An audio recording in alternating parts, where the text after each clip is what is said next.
Namaskar, hello and welcome viewers. You're watching this special presentation of Sunset TV, Bills and Acts, where we analyze bills that impact you, acts that empower you, and programs that matter to you. I'm your host Kriti Mishra, and today the spotlight is on the Jan Vishwas Amendment of Provisions Bill. And before the analysis, let's take a look at the highlights. The objective of the bill is to decriminalize 183 offences across 42 legislations and enhance the ease of living and doing business in India. The bill converts several fines to penalties, meaning that court prosecution is not necessary to administer punishments.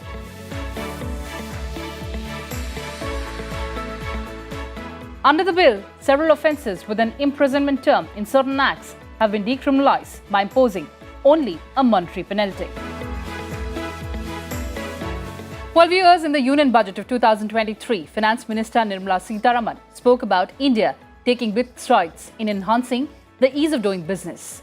The introduction of PAN as a single point identifier for quick regulatory approvals, unified filing process for renewal of licenses and periodic compliances was a welcome step. In continuation to that, the Jan Vishwas Amendment of Provisions Bill was introduced in the Lok Sabha in December 2022. It also came across as a timely and affirmative step by the government, proposing to reduce the burden of compliances across 42 laws and decriminalisation of 3,400 legal provisions. The bill was referred to a joint parliamentary committee, which submitted its report on 17th of March 2023. And for deeper insights, I'm joined by an illustrious panel of guests. Joining us in the studio, Mr. Sujit Kumar, MP Rajya Sabha, he represents the BJD.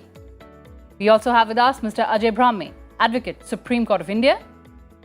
And joining us through virtual platform, Mr. Ashok Sehgal, Co-Chairman, CII MSME Council. Also in the studio, we have with us young and vibrant audience. I welcome all of you to Sunset TV and thank you so much for joining us. And let's commence this discussion with the Member Parliament on our panel. Mr. Kumar, let's talk about the provisions of the bill and also the fact that you've been part of the Joint Parliamentary Committee that was scrutinizing this bill.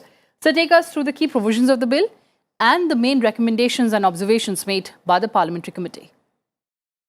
As you rightly observed, this is a very forward-looking bill. It's a game-changing bill, in fact. The bill essentially strives to decriminalize offences where the intent is not to defraud or the intent is not to evade the legal provisions. As you rightly said, ease of doing business is one of the key goals of the bill. If you recall, the World Economic Forum publishes its annual ease of doing business report. In 2013, India's rank was a lowly 132 out of 160 odd countries that the World Economic Forum, the World Bank ranks, which has substantially increased to 63. Again, not very flattering, but a respectable rank of 63 by 2019, when the bank last ranked the countries on ease of doing business. One of the key elements in the ranking, why India has such poor ranking, is the enforcement of contract. You know, today it's almost impossible to enforce a contract in India because our courts are pretty much choked up. We have close to 4.5 crore cases pending. That's true. Right? Almost 4 crore cases pending in our trial courts, 40 lakh cases in our high courts, almost 70,000-80,000 cases in our Supreme Court. So with this kind of backlog, no wonder our ease of doing business is pathetic. So one of the key objects of this bill was to facilitate or to further ease of doing business. Second element was to facilitate and further ease of living for our citizens. When Honorable PM assumed office in 2014, one of his key slogans was minimum government, maximum governance. And this is precisely what this bill aims to do. You know, it aims to build trust amongst the citizens, enhance ease of living, and also enhance trust-based governance. Other key element of the bill, as I mentioned, is to declog our courts.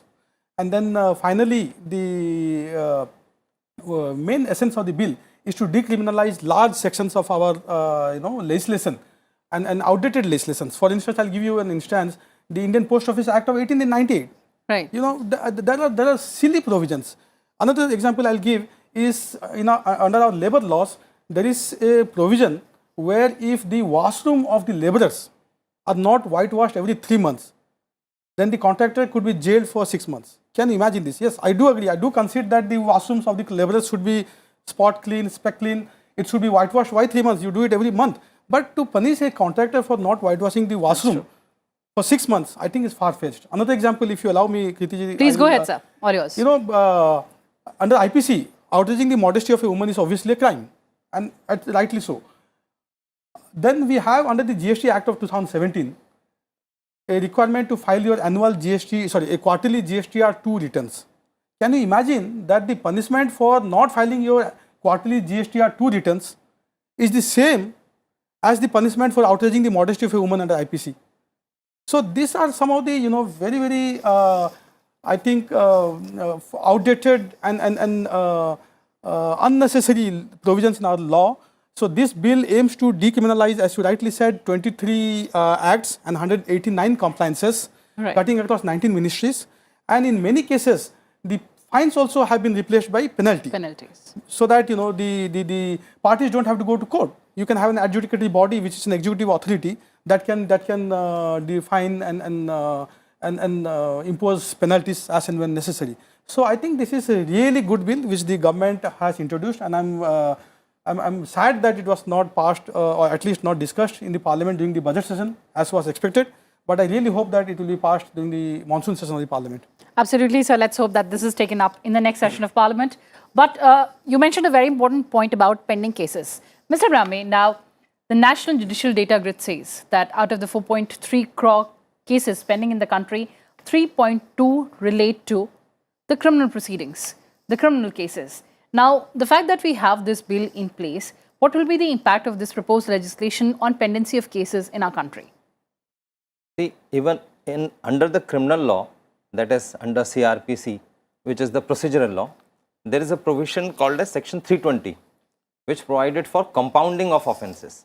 So, in case there are parties, suppose there are two parties, affected parties, wherein two parties decide that let's call off the dispute because usually, and then they, so though they'll have to apply to the court, they'll have to file an appropriate application in that regard. And under exercising powers under Section 320, the offence will be compounded. Similarly, even in the West, they also had a concept of plea bargaining, which also has been introduced in the country of late, and it has been practiced. It was being practiced. This bill, I actually look at as if this is actually an extension of those kind of provisions, and rightly so, because any bill, in case it's in derogation of the existing laws or especially the constitution, then that may not really stand the test of law. That's true. So this is actually an extension of these provisions which were already existing. As rightly pointed out by my friend, the politician friend, there were some provisions like those which were outdated. For instance, the one related to the demonetization back in 78, etc. With the period of time, they actually lose their efficiency and relevance also. So perhaps this bill actually seeks to kind of crystallize and also identify as to which all acts are not really relevant as on today. In fact, that if you were to look at it historically, that has been the situation right from Roman times. There would be forms of actions, and then as the society progresses, for instance, Information Technology Act, you could not have really fathomed at that time. So then it was introduced in 2000. So likewise, now that the society feels that business is more necessary. So earlier, in fact, what people would say was that in case you want to do business in this country, then jailed for doing business. I mean, that used to be the scenario. So now from this is a move from jailed for doing business to ease of doing business. That is something which is quite a salient feature of this act. There is, however, my friend also pointed out one Telegraph Act. There's one which I found, and certainly since it's a bill, so I think they'll discuss about it in the parliament. I think under Indian Post Office Act, there were certain offences, there were certain acts which would be deemed as offences. For instance, in case the postman opens up the courier, the postal letters. In case you want to decriminalize or in case you want to delete all these provisions, I personally believe this may not really stand the test of law. I think this will be contrary to Article 21 because, breach of privacy, it may lead to breach of privacy. So those kind of things, and I think since it's at bill stage, they'll discuss about all these things, churning will take place, and then I think they'll come up with some the final act. So these are some of the things which, in fact, I would suggest right here, to my politician friend that I think they should look into these kind of aspects. Absolutely. Of course, we'll take your view on that. But before that, since you talked about from being jailed for doing business in India to ease of doing business in India, let's talk about that transformation. Mr. Sehgal, India ranked 63 in ease of doing business as per the World Bank's annual rankings in 2020, a vast improvement from the 142nd rank in 2014.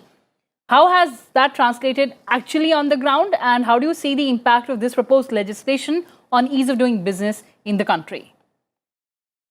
Thank you very much. I think from the business point of view, and I am more involved with the MSME sector, all these problems about compliance with complicated laws is really a major weight on any entrepreneur who's more focused on running his business and does not have a large expert staff which can support him in understanding the legal nuances. So I think the point made by Honorable Member of Parliament is very, very encouraging. And I hope that as the discussions move on, we will see that the whole approach is that we should not be looking at penalizing somebody unless there is an intent to defraud behind that move. Because for many small businesses particularly, many of these errors in compliance or in meeting a legal requirement is not due to intent. It is due to ignorance because you don't know, or a misunderstanding of the complexity of the rules which are applicable. Now, certainly in such cases, we should also see what is the result of criminalization versus imposing a fine or penalty. Absolutely. I think a fine or penalty is that you have caused a certain inconvenience by not complying with the systems and rules that have been set up. And you should be asked to compensate for that in monetary terms. So to that extent, fair enough. But if you put somebody on a criminal platform and then you declare him a criminal, you create a different set of complications. Are you trying to correct a mindset by declaring him a criminal? Like sending somebody to prison, you hope that the corrective action, it'll change his attitude to life and his way of doing business. That's true. I don't think in most cases that is required because, as I said, in most cases, this is just due to the difficulty of complying and not due to an intent or a mindset which asks for compliance. Now, looking at the ease of doing business, which you mentioned, Preeti, I think we see that with the ease of doing business and compliance, especially with all the IT interventions and the ability to do things online, and rules like deemed approvals in case of delays in getting the approvals, there has been far more compliance, which is evident by the number of micro and small enterprises, particularly, who have now come onto the formal platform by registering themselves on Udyam. And the reason they were not doing it earlier was that they did not want to come into the limelight or come onto somebody's record list who then come and inspect and find minor violations like this. So I think it's a very welcome step and a game-changing step, as the Honorable MP has said. Absolutely. And since you talked about the fact that there should be maximum governance and minimum government, but before I open the floor for the questions from our audience, so how do we distinguish the repealing and amending bill and the Jan Vishwas provisions bill? Right. Let me first of all highlight here the fact that this was thoroughly discussed. Every aspect of the 42 acts and 189 odd compliances that were amended, that are proposed to be amended, were thoroughly discussed. And I have been part of other JPCs as well, but I must say the rigor and the robustness with which the committee discussed this bill was unprecedented. And this is probably the first bill in a couple of years where the report was submitted before time. That's true. So, That's true. So I must actually compliment my colleagues in the committee and the chair, of course. Right. Now I'll quickly, if you allow me, quickly respond to what my co-panelist Please go ahead, sir. brought in about the Post Office, Indian Post Office Act of 1898. What he, I think, hinted at was the right to privacy, because in the Indian Post Office Act of 1898, there is a provision that if the post office staff, any post office staff opens a letter or any parcel of any customer, then there is an imprisonment clause of 1 year. So that the bill proposed to be repealed. The committee discussed this. How will it impact the right to privacy? I think it spoke about Article 21, and he was referring to probably the right to privacy. So the bill, the committee has actually given its recommendation that this might conflict with the right to privacy, which is entitled, which is guaranteed to every citizen of India under Article 21. I must supplement also what Mr. Sehgal said, given that he represents the apex industry body and particularly the MSMEs. You know, today the compliance burden for an MSME in this country is about 10 lakhs per annum. Imagine. Right? Imagine. Yeah. And there are about 10 changes on a daily basis. 10 changes. And our MSMEs and our citizens are supposed to keep track of all these changes and deal with it accordingly. Because ignorance of law is no excuse. That's true. And I think he also spoke about the criminal intent. You know, one of the fundamental principles of jurisprudence is mens rea. Right. Whether when you commit a crime, whether you have the criminal intent, that is what, you know, defines whether whether it's a crime or a lesser crime or not a crime. So most of our industry, they oftentimes fail to meet the compliance requirement either due to ignorance or because they are busy otherwise. They do not necessarily have any criminal intent. But just imagine if you imprison, you know, in a society like ours, in a country like ours, the societal, you know, taboo of spending a day in jail. Absolutely. You know, so that itself, you know, I think is so massive that I think this is why I said at the very outset that this is a very forward-looking and game-changing bill. Absolutely. Now, going back to your repeal amendment bill, that is largely about repealing many outdated laws. Right. Right. This bill is largely about the Jan Vishwas bill is largely about decriminalizing major portions of our legislation. Absolutely. So that's the biggest difference. Absolutely. The societal norm that you talked about, sir, I think that is of paramount importance. Right. On that note, let's take some questions from our audience here.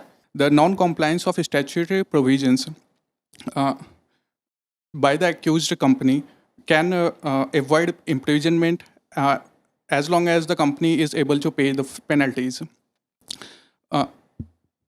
This will provide an escape mechanism for the big corporate house. But my concern is that for small and medium enterprises, as well as for budding entrepreneurs, I think this is discriminatory to them. One of the students yes, sir. He says that this is going to provide a escape route for the big corporates, and this is discrimination for the smaller ones.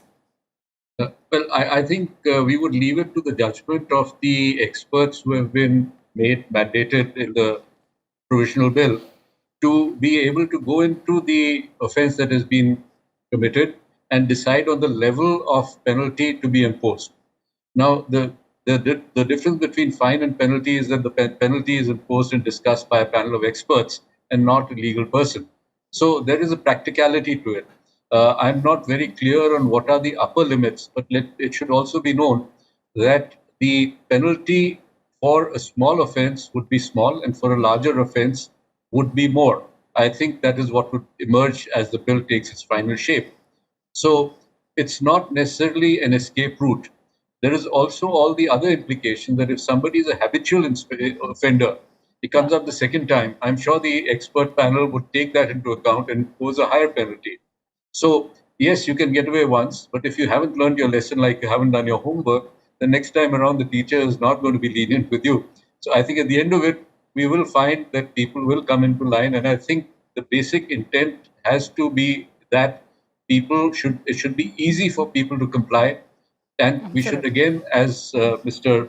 Sujit Kumar said, there should be a differentiation between those who have an intent to, again, commit the same offense, or they're committing it because they don't have the time. Absolutely. To that extent, the expert committee would be good in mediating between the two. What about the regular offenders, the people who will non-comply about 5 to 10 times? Shouldn't be there certain criminal provisions to debar them? See, as I had already stated, this provision of section 320, I presume that you're a student of law. See, for repeat offenders, you know, these kind of compounding or plea bargaining won't really help him. You also need to establish, as was rightly pointed out, the two elements, actus reus and mens rea. So in case somebody is actually repeatedly doing it, then certainly the mens rea is established, and it cannot also be presumed that he was ignorant, assuming for a moment that, you give that ignorantia judex non excusat a go by. Still, it cannot be deemed that he didn't know A. It cannot also be deemed that the person didn't have that mens rea. So, this kind of thing perhaps won't really help the repeat offender. I presume that will be the situation, that will be the kind of, scenario which an adjudicating officer will be dealing with.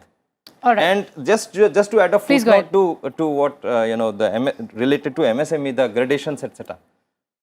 Whenever there is some kind of a penalty, it's most of the time, it's, there is some kind of a gradation. So in case there is a small offender, he cannot be burdened with some heavy penalty. So there is always an element of proportionality in the eyes of law. So likewise, if you were to look at the jurisprudence for that matter, so the cook of Rochester couldn't be boiled to death. That was the situation. You as a law student will appreciate. So in case there is a small kind of an offense, then he cannot be given, he cannot be settled with such a huge penalty. So Right. all those things will be actually examined As and when the bill is adjudicating. discussed in Parliament. Yes. Can I just Please go add- ahead, sir. In fact, both the queries could be answered if they read the bill. If you read the bill, the draft bill, it already answers your queries.